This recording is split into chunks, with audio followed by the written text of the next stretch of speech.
one thing.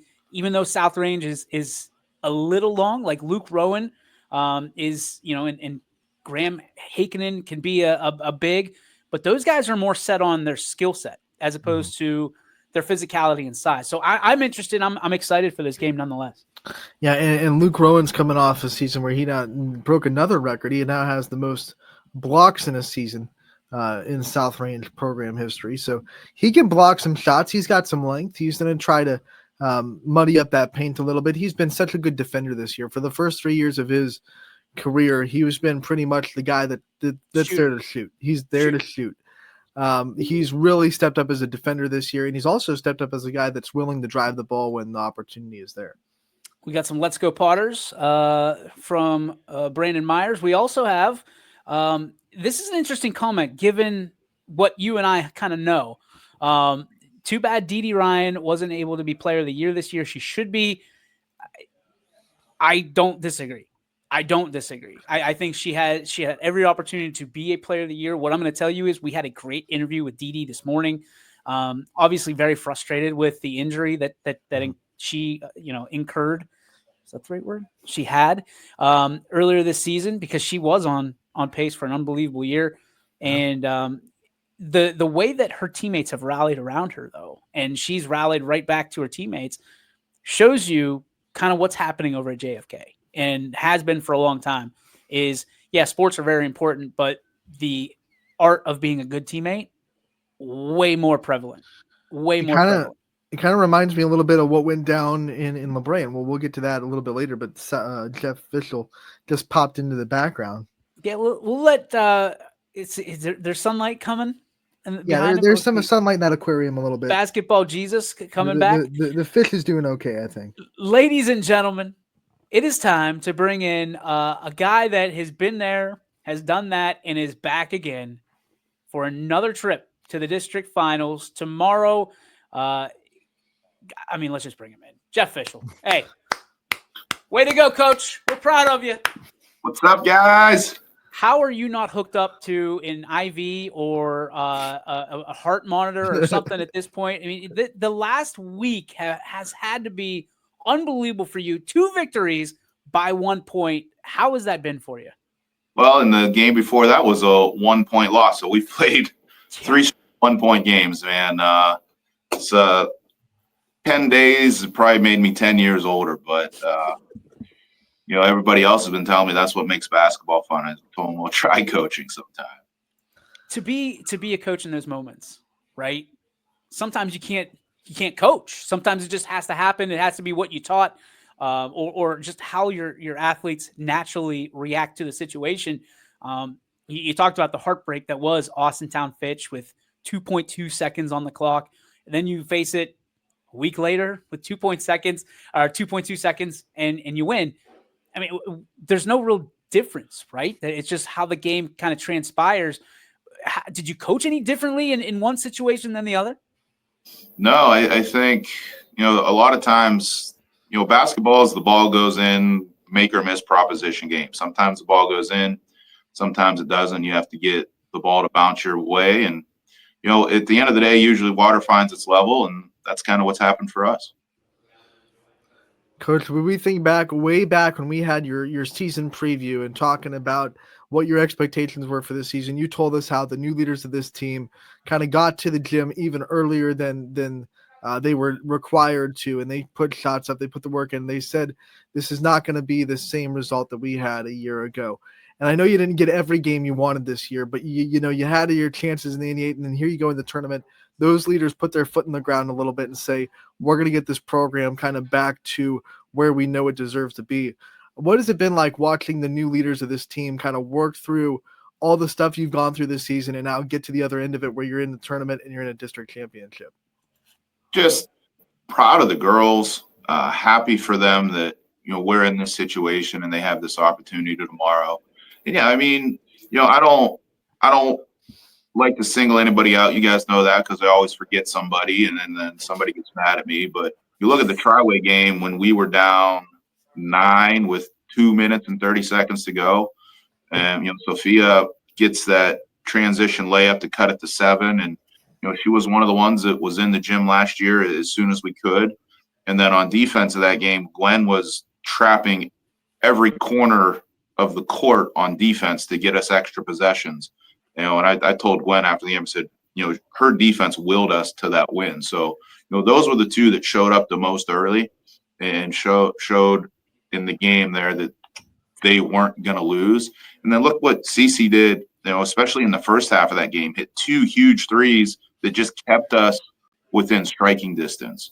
So those 3 have led us through the offseason, and it's just fun as a coach that you see that get rewarded this time of year. The resolve in that game against Girard is something that I can't even describe. I mean, it just felt like every girl on that sideline, every girl on the floor, it must have been one hell of a motivational speech before the game, dude, because it was, you had injuries happen during the game. You had players step up that are used to stepping up, but in those moments when scoring was at a premium, Gwen goes down and Cece's got to go cold off the bench to the free throw line and then ties it up with 2 clutch free throws. Then you've got Sofia Lucente, who is playing like her hair's on fire the entire game. She's outsized by everybody on that floor, but she comes down, I want to say, with a game-high rebound situation. And then Heidi goes down and everybody steps up. Kira stepped up in those moments. What was it about that game? Because it just, to me, it felt different as an announcer than some of the other games. How did it feel on the sidelines to you? There's something magical about this time of year, something about tournament basketball, where I think when you realize that if you lose, it's over, it's a different type of motivational factor. And for some reason, and I don't know if this is true other places or not, but every year I've been here, the end of the year is when our kids have been the closest and cared about each other the most. And you could see that Tuesday against Girard, that they were playing for each other. They didn't want each other's season to end. And I got on, halftime, I was real unhappy with how we finished the second quarter of that game. So I got on them pretty good at halftime there. But, the motivation was everybody outside of here was telling us that we had no chance to beat Girard. They beat us twice in a year. They're playing really good. And basically we couldn't win. So that's what motivated them that game. He's looking at you, Anthony, by the way. That last comment was right at you, buddy. What? Never. There might have been an interview or two done that was published in the paper that our girls read. Yeah, I don't publish anything in the paper, so. YSU not involved. YSN not involved, sorry. Yeah, there you go. YSN not involved. Dang it. Paper print. Yeah. He's just trying to get me out of the South Range fold, and he can take it over. That's all DJ is doing over there. Coach, when we talk about, what it takes to get to this point and kind of what it takes to get to a district championship, this program has done it before. You've been the coach for this program that has done it before. What's it going to take to kind of go and get a win on Saturday? What kind of things have to happen for you guys? Maybe Norwayne's bus breaks down on the way to the game. No, we're excited. We certainly realize the challenge that's ahead, but our girls will watch some film. We've saw what we see and what we like, and we've had, 2 of the most enjoyable practices I've ever had the last 2 nights. The girls are loose, they're focused, they're dialed in, they're motivated, and we're gonna have to play our tails off. But if we make some shots and play defense the way that we can play defense, I think we can get this thing to the fourth quarter and see what happens. There's an element to being the underdog, right? This is the fun part, right? And some people will sit there, maybe in print, maybe otherwise, maybe just they want to be a network, but they're not quite there yet. They talk a lot of trash about how this team is overachieved. Do you see this team as someone who's overachieved, or do you feel like you're exactly where you need to be and where you're supposed to be? Well, I'll tell you this. I like how we're playing right now. We figured out this time of year kind of to be playing our best, which, is incredible because we ended the season with 3 or 4 straight losses. And, it would have been easy for these girls to say, all right, let's pack it in, let's take a loss in the tournament and get this over with. But the Fitch game was the best we've played all year. And I think they realized that, and they realized that, okay, if we do that, then we can be pretty good ourselves. And, we had ups and downs. We showed that sometimes during the season, and then we fell off, and we played bad basketball again. So, um, 12-12 right now, not really what we hope for, but, at least the last two have been tournament wins. We're playing for a district championship.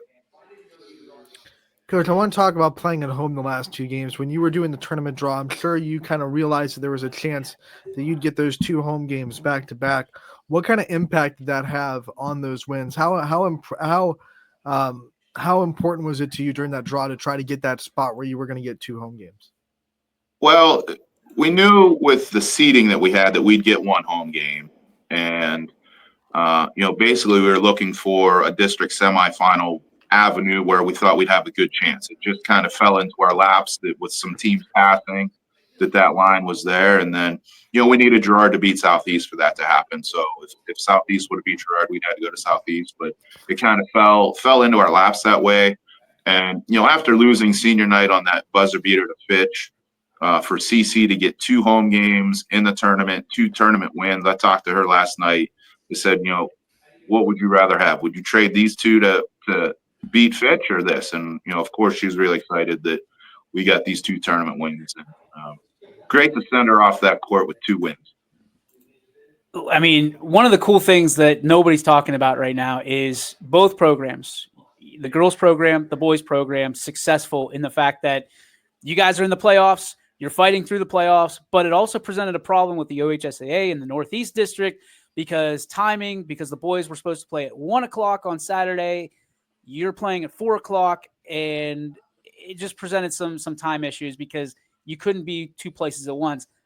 You're incredible athletic director and leadership committee there doing a great job. So now the boys playing tonight at 7 o'clock, which gives everybody the opportunity to see both games if they want to.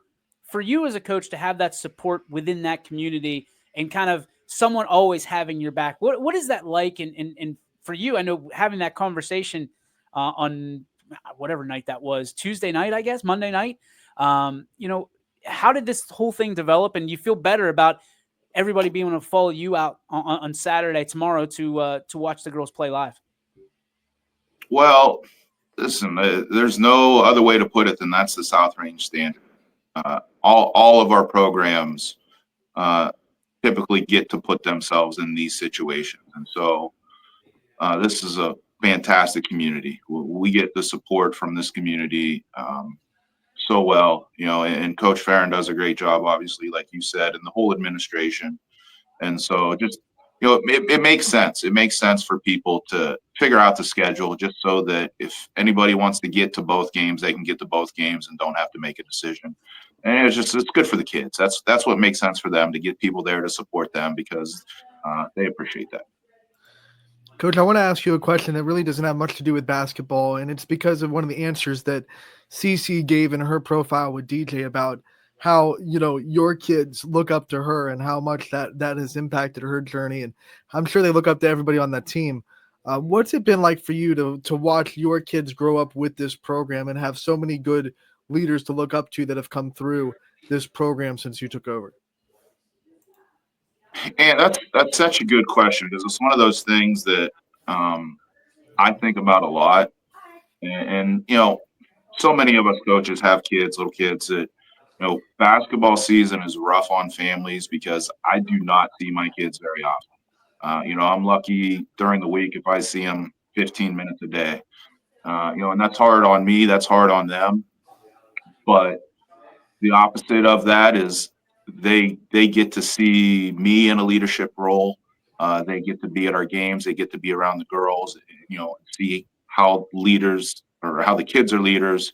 And so my kids get to see that when, a lot of kids don't grow up in that or have that experience if their parents aren't coaches. So the time that I miss with them, our team, our girls make up for that with how they display themselves and example they set for my kids. and my kids just get to see that, and it's helping them grow up and be good kids themselves. It's very meaningful to me.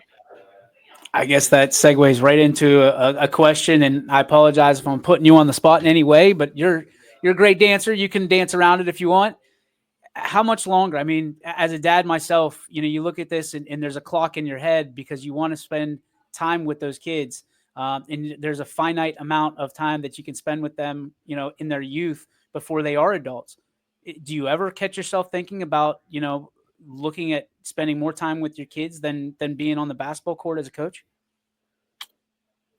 Honestly, think about it all the time. And every season I think, when times are tough, I think I'm done. I'm done. But I was kind of raised on don't let a bad day be the reason you quit. Don't quit on a bad day. So it's in the mind. We're going to talk about it. I know we have practice tonight and the district championship game tomorrow. So that's what we're focused on. And like every year, I'll take some time after the season to think about what next year looks like. But I'm going to tell you this: I love the kids on this team, and they mean so much to me. And like we just talked about, my kids love that I'm a coach. My wife, she's so supportive and so helpful. That it gives me the opportunity to be a coach. So whether I have one day left or one more year or maybe 10 years, I don't know, but gonna value practice tonight and take in the moment tomorrow and just enjoy it. Somebody's been watching Aaron Rodgers interviews. That's all I'm saying. Year after year, are you gonna go away to some tribal place and just disappear? Take that time. Is he going to propose to that Hawk Tua girl or something? Did I read, or was that one of those jokes that pop up? I have no idea. I mean, golly. Just the fact that the Hawk Tua girl and Aaron Rodgers made this interview. You asked me for some good questions. We got there, buddy. We made it. Yeah, just scratching that sometimes. Oh man, Coach! One of the last things I'll ask for you before you're heading up to Woodridge tomorrow. What's going to be kind of the last message tonight? What's the into practice? You're huddled with the team. What's going to be that last thing you say to them before they go to bed and they get up and they're ready for tomorrow? Well, it's a message that we give probably almost every game, but it gets magnified this time of year. Is that the journey's the reward? Win or lose tomorrow, it's not going to tell us if our season was successful or not. It's not going to erase the memories we have, the friendships we've made, the bonds we've made. The journey is a reward going through this thing. And basketball is a hard, long season. There's so many ups and downs and battles and challenges along the way that it brings kids together, and it's going to develop strength in them, friendships and relationships that they're going to take on for the rest of their lives. And so enjoy that and enjoy the opportunity that we get to play in a trophy game. But it's every day we've been together is what truly matters. I'm going to lift up the spirits here because that was a great answer. And we can always cut this one out. I'm just going to throw it out there. It's been a while since we saw the cowboy hat, and it might be time to bust it out, my friend. District finals with the cowboy hat. What do you think? That I didn't see that coming. I'm undecided on a suit right now. Yeah, the cowboy hat's probably out. Come on. But that's it's in my mind. So I'm going to ask CC at practice tonight, suit or no suit. I'm going to let the senior make the decision, and we'll see. My role has always been I'm 6'5". These buses are not meant for me to get on. I don't want to be wearing a 3-piece suit on an hour and 15-minute bus ride to Woodridge and be all uncomfortable. But if our senior says, "Yeah, coach, wear a suit," then I'm going to do that for her. I may have some influence with that, and it shows a little bit of commitment there, Coach. Cowboy hat still in play. Just going to leave it out there. All right. Good. I'll never forget when you showed up in like the John Hammond look, the all white with the almost fedora looking when you were playing Niles. Oh man, You have a fedora too? it was the Niles game was the cowboy hat, but I've rolled in. I've not coached in a fedora, but I've rolled in one before. So we can have like Alabama Jones showing up to the game tomorrow. Hey, maybe we'll just leave that one be a surprise. Hey, just like Kevin Garnett said, anything is possible. Coach Fish, we appreciate you. We love you, brother. Anything we can do for you always. Thanks for spending some time with us today. Been a fun ride, guys. I appreciate all the support. You got it, buddy. We'll see you tomorrow. Good luck. All right. Thank you. There you go, Jeff Fishel, who is, I'm going to just put it out there. First call I make when this program is over is the CC Foster. And Cowboys going to ride again, Ant. Cowboys going to ride again. I'm all in. Who are you texting? No, I just trying to get Ava. Yeah. Hey, Coach Fish, we appreciate you, buddy. You're the best. Good luck tomorrow in Woodridge. Again, 4:00 start.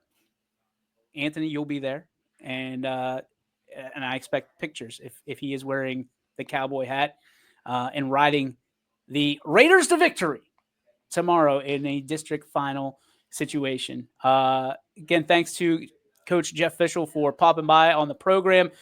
It was brought to you thanks to our friends at Giangelo's Pizzeria right there on 224 in Bourbon. My goodness, I am great. My mouth is salivating right now for the Giangelo's pizza. Old, I forget what they even call it. The old style with the pepperoni, like that cups up. Oh, the best. Tell them YSN sent you. Thank you, Frank and Lynn, for your continued support here on your sports network and of the entire South Range community. I believe